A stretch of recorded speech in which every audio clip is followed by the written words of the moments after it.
The moment I opened my apartment door and saw a stranger standing there with a tool bag over her shoulder and frost still melting off her eyelashes, I knew two things immediately. One, my heater was still broken. Two, this was not the 70-year-old repairman named Gus who had been fixing things in this building since before I was born. I should have said something right then. I think there's been a mistake. 4 words, easy enough. Instead, what came out of my mouth was, "You're not Gus." She looked at me like I'd just failed a very simple test. "No," she said, "I'm not Gus." And that was it. That was the whole beginning. I never corrected the mistake. Not that day, not the next week, not even after I found out exactly how big the mistake actually was. My name is Nathan Cole. I'm 32.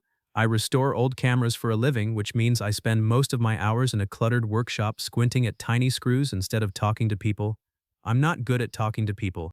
I'm good at fixing things that other people have given up on, which, looking back, might explain a few of my life choices better than I'd like to admit. I lived in a converted brownstone on the north side of the city, the kind of building with creaky radiators, uneven floors, and a landlord who treated every phone call like a personal insult. His name was Harlan Voss, and he had owned that building for almost 40 years, which meant he had opinions about everything and patience for almost nothing. The heater in my third-floor unit had been dying a slow, dramatic death for about 2 weeks. First it clicked, then it hissed. Then, on the coldest night of the year so far, it simply stopped, and I woke up at 6 in the morning able to see my own breath inside my kitchen. I called Harlan. He answered on the fourth ring, sounding like a man who had been asleep and resented me for it. "Heater's out again," I said. "Third floor, unit 12. There was a long pause, the kind that told me he was already annoyed before I'd finished the sentence. "I'll send my guy," he said. "Should be there by 9. "Gus?" "Yeah, Gus, or whoever's free." I should have paid more attention to that, or whoever's free. At the time I thought nothing of it. I made coffee, wrapped myself in 2 sweaters like a man preparing for an Arctic expedition, and waited. 9 o'clock came and went, 9:15. At 9:22, there was a knock at the door, and when I opened it, I was met with someone who was, in every measurable way, not Gus. She was maybe 29, 30. Dark red hair pulled back into a low knot, a few loose strands stuck to her cheek from the wind outside. She had a canvas tool bag slung over one shoulder, heavy enough that it pulled her jacket sideways, and an expression that suggested she had already had a long morning and it wasn't even 10 yet. Her eyes were a pale hazel, sharp, the kind of eyes that assessed a room the second they entered it. She wasn't dressed like someone playing at being a repair technician for a day. Steel-toed boots, worn canvas pants with actual grease stains, a flannel jacket that had clearly survived worse winters than this one. This was a woman who did this for real. "Heater trouble?" she asked, not waiting for an invitation before stepping past me into the apartment. "Yeah," I said, still holding the door. "Third floor, unit 12. You're—" I stopped myself right there. That was the moment. That was the 4 words I should have said. Instead, what came out was, "You're not Gus." She turned around slowly, studying me the way you'd study a crossword clue that was being deliberately difficult. "No," she said, "I'm not Gus. I was told Gus was coming. Gus retired in October." She said it like it was common knowledge, like I was the last person on earth who hadn't heard. I've been covering his routes for a few months now. That should have been the end of the confusion. Except it wasn't Gus's absence that was confusing me. It was the fact that Harlan had specifically told me on the phone, not 30 minutes earlier, that he was sending someone named Jamie. And this woman had introduced herself, somewhat impatiently, a full minute later, as exactly that. "I'm Jamie," she said, crouching down beside the radiator in my living room, running her fingers along a pipe joint like she was reading Braille. Jamie Ellison, and there it was. The mistake, sitting right in front of me, wearing steel-toed boots. Harlan had told me on the phone that he was sending Jamie, and somewhere in my head, without ever really deciding to, I had pictured a man. Some guy named Jamie in his 40s with a tool belt and a baseball cap, someone who'd grunt a greeting and get straight to work. I don't know why I assumed that. Maybe because every technician who had ever come to that building had been a man. Maybe because I'm not as open-minded as I like to believe. Either way, I had built an entire person in my head, and none of it matched the woman currently unscrewing a valve cover on my radiator with the kind of quiet efficiency that told me she'd done this 1,000 times before. She glanced up and caught me staring. "Something wrong?" "No," I said quickly, too quickly. "Just, cold apartment, not used to visitors this early." She almost smiled at that. Almost. "Get used to it. This thing's original to the building. I'll be back." She wasn't wrong. Over the next 2 weeks, my heater developed what I can only describe as a personality disorder.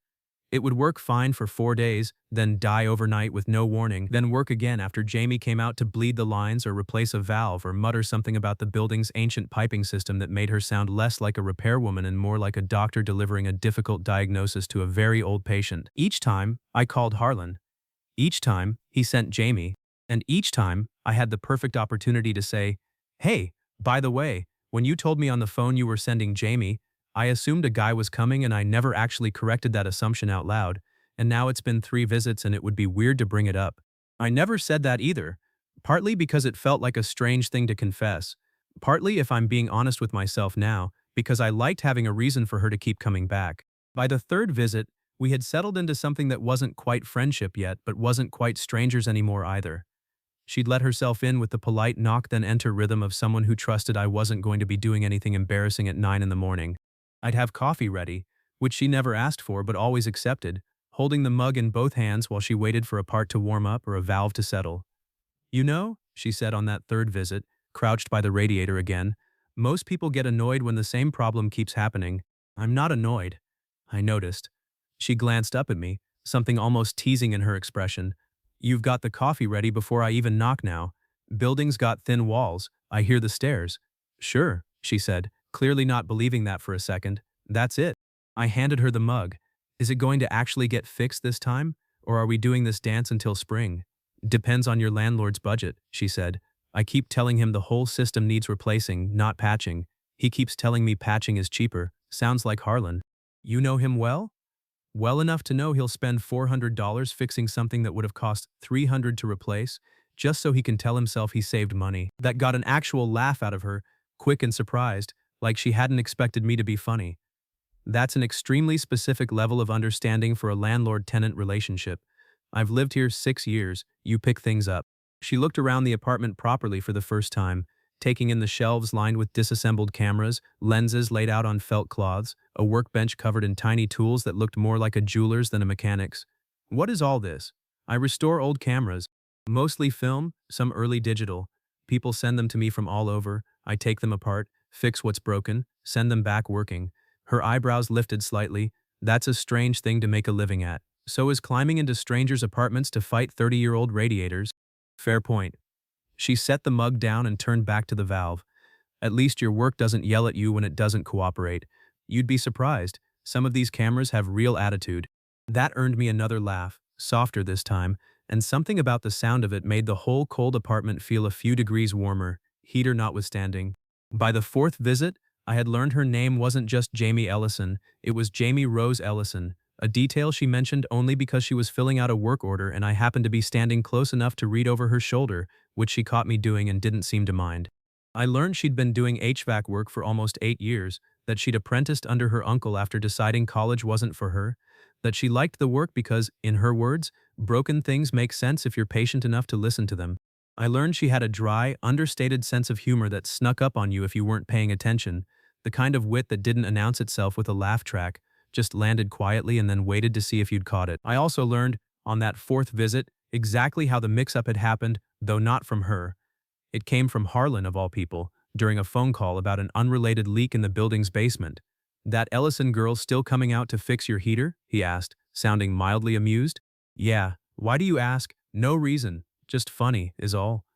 When she first started covering Gus's old routes, half my tenants complained, said they wanted a real repairman, not some girl with a wrench.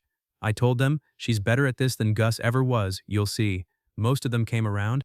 Something cold moved through my chest, and it had nothing to do with the broken radiator. Did I complain? "You?" Harlan sounded almost delighted at the question. "No, you never said a word about it. First guy who didn't." I hung up the phone feeling like I'd been handed information I didn't know what to do with. Because the truth was, I hadn't complained, not because I was some enlightened exception to whatever attitude the other tenants had. I hadn't complained because by the time I understood Jamie wasn't the he I'd pictured, I was already too busy noticing the careful, competent way she worked, the dry humor she kept tucked behind a professional exterior, the particular way she said my name when she was concentrating on something, like she was setting it aside to focus on later. I hadn't corrected anything, not the mix-up on the phone, not the assumption in my head, not any of it, because somewhere in those first 2 visits, correcting it had stopped being the point. The 5th visit was the one that changed things, though neither of us said so out loud at the time. It was a Saturday, which was unusual since her regular routes ran during the week. She showed up around noon, tool bag over her shoulder as always, except this time there was something different in the way she stood at my door. Less brisk, less like a woman with 6 more stops to make. "Harlan send you on a Saturday?" I asked, stepping aside to let her in. "No," she said. "I told him I'd swing by on my own time. The part I ordered for your unit finally came in and I didn't want you freezing through the weekend." That stopped me for a second. "You came in on a Saturday?" "For my heater."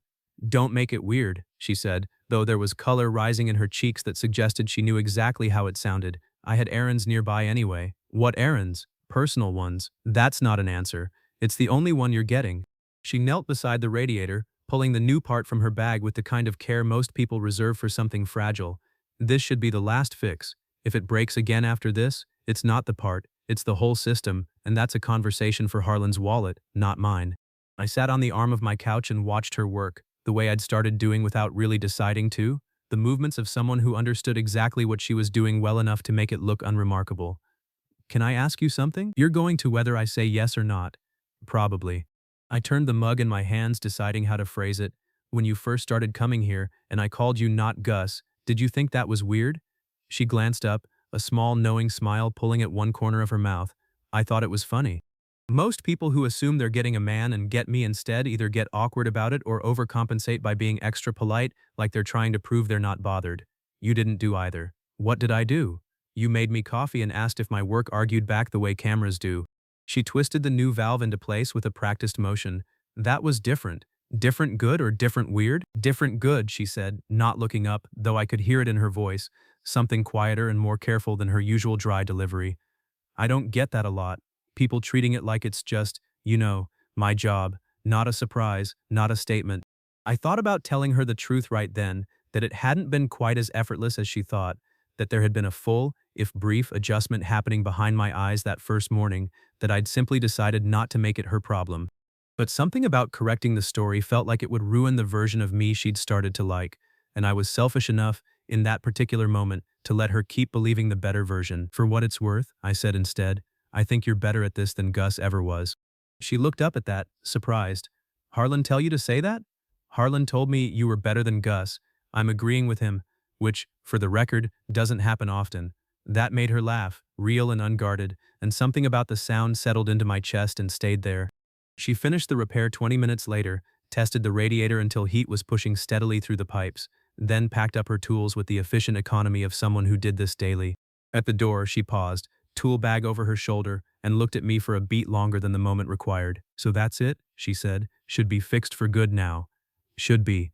"Which means," she said, "I probably won't have a reason to come back." There was something in the way she said it, some invitation folded quietly into the words, waiting to see if I'd pick it up.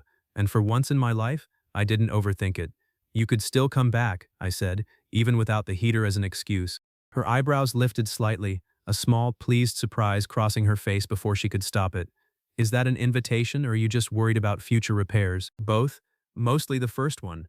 She considered that for a moment, tool bag still on her shoulder, cold air drifting in from the hallway behind her. "I get off at 5 on Tuesdays," she said finally. "There's a diner 2 blocks from here. Decent pie, terrible coffee. I like terrible coffee." "Good," she said, "because that's the only kind they serve." And then, before I could respond, she was gone, footsteps fading down the stairwell, leaving me standing in an apartment that was, for the first time in weeks, actually warm. Tuesday came slower than any day had in years. I spent most of it rebuilding a 1970s rangefinder camera with hands that kept fumbling small screws I normally could have handled blind. At 4:45, I gave up pretending I wasn't nervous and walked to the diner early, taking a booth near the window so I could watch the street. Jamie showed up at 5 on the dot, still in her work clothes, hair damp from what I assumed was a quick attempt at freshening up in some gas station bathroom between jobs. And something about that, the fact that she hadn't gone home to change, that she'd come straight from work because she didn't want to be late, hit me harder than it should have. "You didn't have to rush," I said as she slid into the booth across from me. "I wanted to." She said it simply, no performance behind it, and I decided right then that I liked her best when she wasn't performing anything. We ordered pie and the promised terrible coffee, and talked for 2 hours about nothing that mattered and everything that did. She told me about growing up the only girl in a family of mechanics, about the uncle who'd taught her the trade and told her, on her first day, that broken things didn't care what gender fixed them, only whether you knew what you were doing. I told her about the first camera I'd ever restored, a beat-up thing I'd found at an estate sale, and how something about bringing dead machines back to life had felt like the only thing that made sense to me after a rough stretch in my early 20s. "You're good at fixing things nobody else wants to bother with," she said, somewhere around the second slice of pie. "So are you. I fix heaters.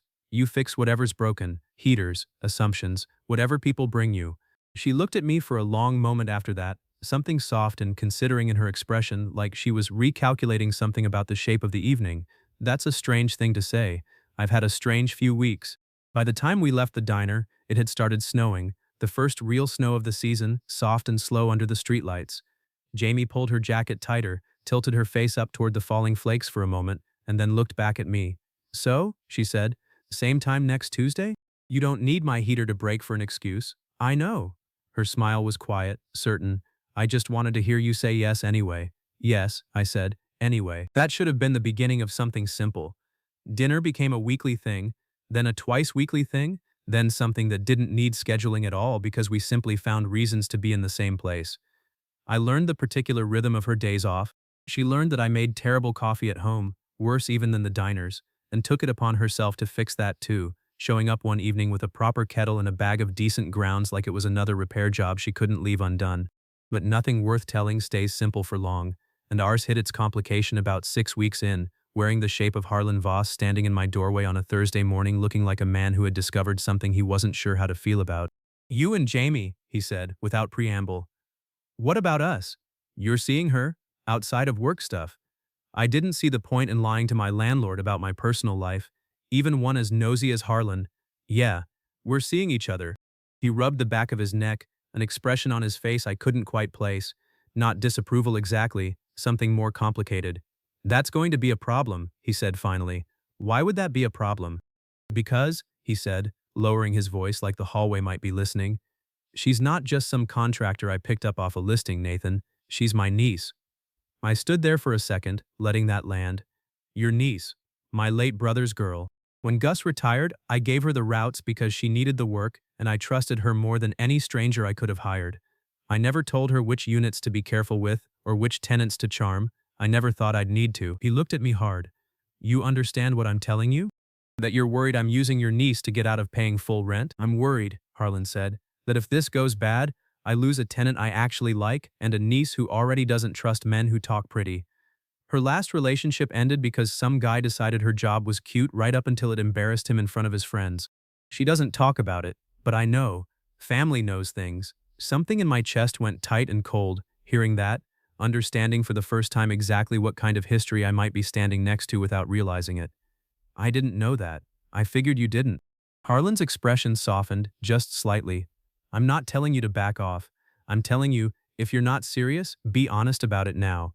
She's had enough men decide halfway through that she wasn't worth defending."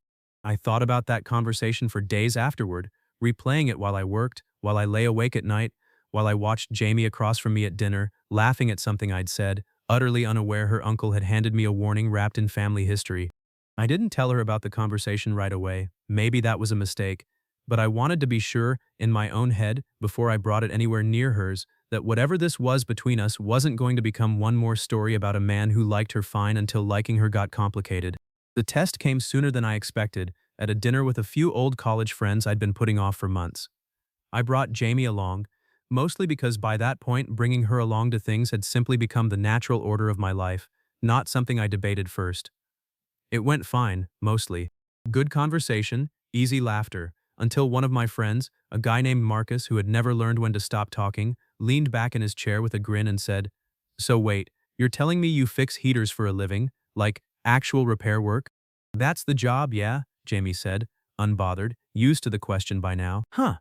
Marcus looked at me like he expected me to share the joke. "Didn't peg you for the type, Nate? Dating the help." The table went quiet in that particular way tables go quiet when someone said something they thought was funny and instantly realized wasn't. I felt something sharp rise in my chest, fast and immediate, the kind of anger I don't usually let myself show. "Say that again?" I said, my voice flat and even. Marcus blinked, some of the smugness draining from his face. "I just meant, I know what you meant." I set my glass down carefully, the way you set something down when you're trying very hard not to throw it. "Jamie's not the help. She's a licensed technician who's better at her job than most men twice her age, and she's the person I've spent the last 2 months actually looking forward to seeing every single day. So you can either apologize to her directly, or you can finish your dinner somewhere else." The silence that followed had weight to it. Marcus looked between me and Jamie, some calculation happening behind his eyes, before he finally muttered, "Sorry, that came out wrong." "It came out exactly right," Jamie said quietly. "That's the problem." She didn't need me to defend her. I understood that even as I was doing it, understood that she had spent years handling exactly this kind of comment on her own, learning to let it slide off because engaging with it cost more than it was worth. But something about hearing it directed at her, at our table, in front of people I'd known for years, made staying quiet feel like a betrayal I wasn't willing to commit. Later, walking her home through streets still dusted with the last of the snow, she was quieter than usual, hands tucked into her coat pockets, eyes on the sidewalk. "You didn't have to do that," she said eventually. "I wanted to. I've handled worse than Marcus plenty of times." "I know, that's not the point." I stopped walking, and she stopped too, turning to face me under a streetlight that cast everything in soft amber. "The point isn't whether you can handle it, you clearly can. The point is I don't want you to have to. Not around me, not while I'm standing right there letting it happen because I'm too worried about being awkward to say something." Something shifted in her expression, guarded surprise giving way to something warmer. "Most guys get uncomfortable defending me, like it makes them look like they're overreacting. I don't care how it looks." She studied me for a long moment, snow beginning to drift down again, catching in her hair. "Harlan talked to you, didn't he?" I froze slightly. "How'd you know?" "Because you've been different this week. Careful, like you're trying to prove something." Her mouth twitched into something almost like a smile. "What did he tell you?" I decided, standing there in the cold with her waiting for an honest answer, that there wasn't any version of this where lying made things better. "He told me about the last guy, the one who decided your job embarrassed him." Jamie's expression flickered, old hurt surfacing briefly before she pushed it back down. "David," she said, like the name itself was something she'd rather not carry. "We dated for a year. He was fine with what I did until his coworkers found out and started making jokes at some company party. After that, he started introducing me differently. 'This is Jamie. She's in construction,' like the word technician was too embarrassing to say out loud. Eventually, he asked if I'd thought about a career change, said it wasn't sustainable for the kind of future he wanted. What did you say? I said the only thing that wasn't sustainable was dating someone who was ashamed of me. She looked up at me, something vulnerable and steady in her eyes at once. I don't need you to fight my battles, Nathan. I've been fighting them myself since I was 21 years old, and I got good at it. But I do need to know you're not going to get quiet when it actually matters. That's all. That's the whole thing. I'm not going anywhere, I said, and meant it more fully than I'd meant almost anything in years. Not because I feel like I owe you a rescue. Because you're the best thing that's happened to my life in longer than I want to admit, and I'm not interested in becoming someone's cautionary story. The snow kept falling around us, soft and steady, and Jamie closed the distance between us, resting her forehead lightly against my shoulder for a moment before looking back up. For the record, she said, you already weren't Gus. Turns out you're not David either. That's a pretty good track record so far. High bar, I said, not being either of those guys. You'd be amazed how low it actually is. And then she kissed me, right there under the streetlight, snow settling on both our shoulders, and I understood, with a clarity that startled me, that I had stopped thinking of this as a story about a mistaken visit weeks ago. It had become, somewhere along the way, simply my life. That should have been the hardest part behind us. It wasn't. 3 weeks after the dinner with Marcus, David resurfaced, the way old complications tend to do, right when you've finally stopped bracing for them. Jamie and I were at a hardware supply warehouse on a Saturday morning, restocking parts for a run of winterizing jobs she had lined up before the next cold snap hit, when a voice called her name from 2 aisles over, easy and familiar in a way that made her shoulders tighten before she even turned around. "Jamie Ellison. Didn't expect to see you out this way." He was tall, put together in that deliberate, expensive way, the kind of jacket that costs more than it needed to prove a point. Jamie's expression didn't change much, but I felt something shift in the air between us, a kind of quiet bracing. "David," she said, "small city. Smaller than you'd think." His eyes moved to me, cataloging, the way some men do when they're deciding whether you're a threat worth taking seriously. "And you are?" "Nathan," I said, "Jamie's husband." We weren't married yet, not for another 8 months, but the word came out of me anyway, easy and certain, because it was already true in every way that mattered. Something flickered across David's face, surprise mostly, maybe a little something else underneath it. "Didn't realize you'd settled down." "I didn't settle," Jamie said evenly. I found someone who doesn't need me to be smaller than I am. The words landed clean and simple, no drama in them, just fact. And I watched David absorb it the way you absorb something you already suspected but hoped wasn't true. He recovered quickly, the way men like that always do, offering some polite excuse about needing to get back to his cart, wishing us well in a tone that didn't quite reach his eyes. Jamie didn't say much as we finished shopping, quieter than usual, the kind of quiet that told me something old had been stirred back up. I didn't push. I'd learned by then that some things needed room before they could be talked about, and pushing too early just meant getting a version of the truth that was more armor than honesty. It came out that night anyway, over dinner at my apartment, her fork moving food around her plate more than actually eating it. I keep thinking I should feel more satisfied than I do, she said eventually, running into him, seeing his face when you said husband, but you don't. No. Mostly I just feel tired. She set the fork down, looked at me directly. For a year I let him make me feel like my job was something to apologize for, like being good at fixing things with my hands instead of a laptop was a character flaw I needed to grow out of. And the worst part is I believed some of it, not all of it, but enough. I reached across the table, covered her hand with mine. You don't owe anybody an apology for what you're good at. I know that now. She turned her hand over, laced her fingers through mine. I think what scares me sometimes is wondering how long it'll take before you start feeling the same way he did. Not because you're like him, because everybody eventually gets embarrassed by something and I don't know what mine is yet, for you. That admission cost her something, I could tell. The kind of honesty that doesn't come easy for people who've been burned once already. I thought carefully before I answered, because this felt like one of those moments that either builds something solid or quietly starts a crack that widens later. I've watched you climb into a freezing crawl space at 7 in the morning without complaining once, I said. I've watched you explain a broken compressor to Harlan in language simple enough that even he understood it, and I've watched you come home smelling like solder and rust and just work, and none of that has ever once made me want to be anywhere else. If anything, it's the opposite. I like that you're good at something real. I like that when something in our life eventually breaks, you're the one who actually knows how to fix it instead of just standing there panicking, which, for the record, is what I'd be doing. That pulled a small, surprised laugh out of her, exactly what I'd been hoping for. You'd panic. Spectacularly. Good to know our division of labor is settled then. She squeezed my hand. I fix the heater, you panic decoratively. I contribute. You really don't. But I'll keep you anyway. A month after that, she brought me to meet her mother, a quietly formidable woman named Ruth who ran a diner 2 towns over and who spent the first 20 minutes of dinner studying me with the kind of careful, unhurried attention that made it clear exactly where Jamie had learned to read a room so precisely.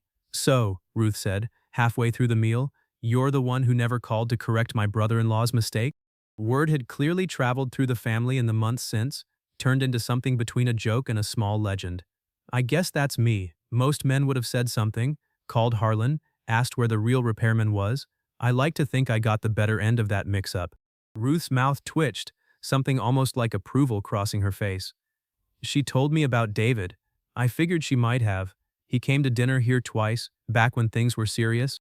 Both times he spent half the meal telling me all the ways Jamie's job embarrassed him at parties, like I was supposed to agree, like I hadn't raised her to be exactly who she is. Ruth's eyes were sharp, assessing, not unkind but not soft either. You haven't done that yet? I don't plan to start. We'll see, Ruth said, though there was warmth underneath the words now, something that told me the test, whatever it had been, was mostly passed. Past the potatoes. Jamie caught my eye across the table and mouthed, "She likes you," with the kind of relief that told me exactly how much that had mattered to her, more than she'd probably admit out loud even now. Winter eventually loosened its grip, the way it always does, and the heater in Unit 12 never gave either of us trouble again, though Jamie still found excuses to stop by, and I still made the same terrible coffee she'd never quite managed to improve. Harlan, for his part, pretended for months to be gruffly suspicious of the whole arrangement, though I caught him more than once grinning at the mailboxes when Jamie's truck was parked outside longer than any repair job required. By spring, she'd started leaving a spare set of work clothes at my apartment for early morning routes that started nearby. By summer, half her tools had migrated into a corner of my workshop, an arrangement that made her laugh every time she noticed how naturally the wrenches had settled in beside my screwdrivers, 2 different kinds of careful work sharing the same space. There was one more test, smaller than the others but somehow the one I remember most clearly, that came in early summer, right around the time I'd started quietly shopping for rings without telling anyone, including myself, that I already knew what I was doing. Jamie got a call for an emergency job, a burst pipe in a Unit 2 buildings down from mine, and asked if I wanted to tag along. Mostly, I think, because it was a Sunday and neither of us had anywhere else to be. I said yes without hesitation, the way I said yes to most things involving her by that point, and ended up standing in the doorway of a stranger's flooding kitchen while Jamie waded in without flinching, shutting off the main valve with the calm, decisive competence that still, even after months of watching her work, managed to catch me off guard. The tenant, an older man named Frank, stood off to the side wringing his hands, apologizing every few seconds like the burst pipe was somehow a personal failing. "I really appreciate you coming out on a Sunday," he kept saying. "Didn't expect a woman, if I'm honest, but I'm not complaining, you clearly know what you're doing." "Most people don't expect it," Jamie said, not looking up from the valve she was tightening. "You get used to the surprise." "Well, you're better than the last guy they sent." He stood around looking at it for 20 minutes before admitting he had no idea what he was doing. "That happens more than you'd think, too." Frank watched her work for a while longer, some old assumption visibly rearranging itself behind his eyes, and by the time she'd finished, he was thanking her with the kind of genuine respect that hadn't been there when she first walked through his door. It was a small moment, nothing dramatic, nothing that made for much of a story on its own, but something about watching it happen, watching her patiently absorb one more person's low expectations and simply outwork them into something better, made me understand, in a way I hadn't quite let myself before, exactly what she carried into every single job, every single day, long before I'd ever met her.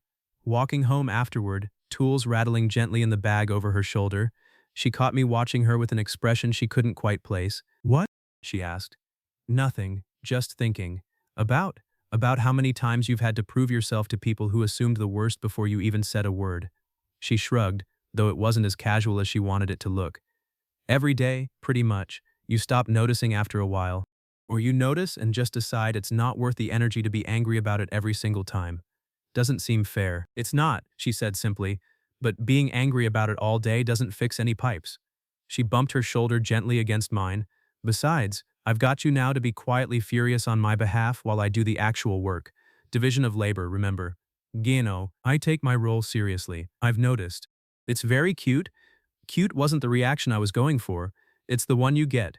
She laughed, and the sound of it, easy and warm in the late afternoon light, settled something in me that had been slowly building for months, a certainty I hadn't rushed toward but had arrived at anyway, the way the best things tend to happen, not all at once but steadily, one small proof at a time, until one day you look up and realize the decision's already been made somewhere underneath all the ordinary moments you weren't paying close enough attention to count.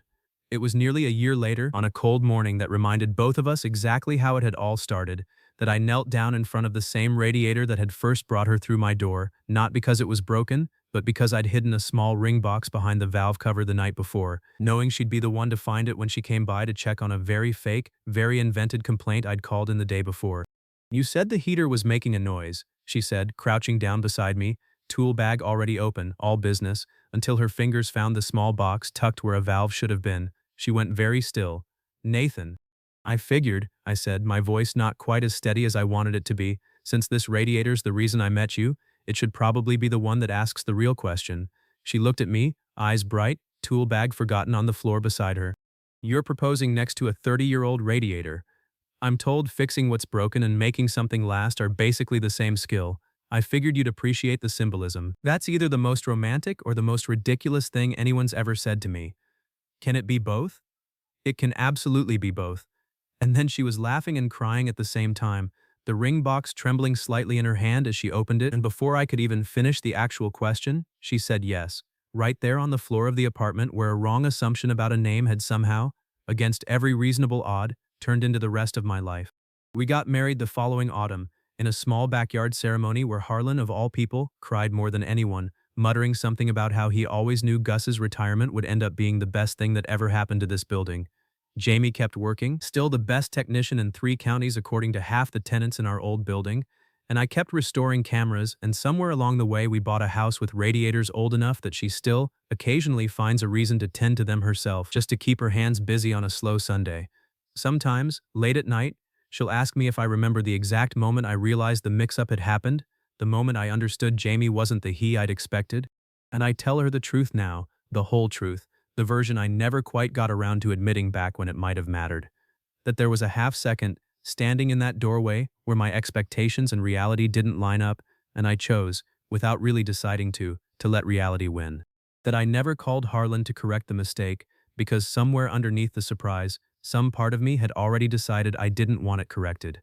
Best decision you never technically made, she likes to say. The best ones usually aren't, I tell her. You just have to be smart enough not to get in their way. And every winter now, when the first real cold snap hits and the radiators in our house start their familiar clicking and hissing, Jamie looks over at me with that same dry, knowing smile she wore the very first day and says the same thing every time. Heater trouble? Heater trouble, always, I tell her. But I've got a great technician on call. So tell me, if your landlord sent you the wrong person entirely, someone who didn't match a single assumption you'd made on the phone, would you have corrected the mistake right away, or would you have let it play out the way I did? And where are you watching this from tonight? Let me know in the comments. If you liked this one, leave a like, subscribe, and I'll see you in the next video.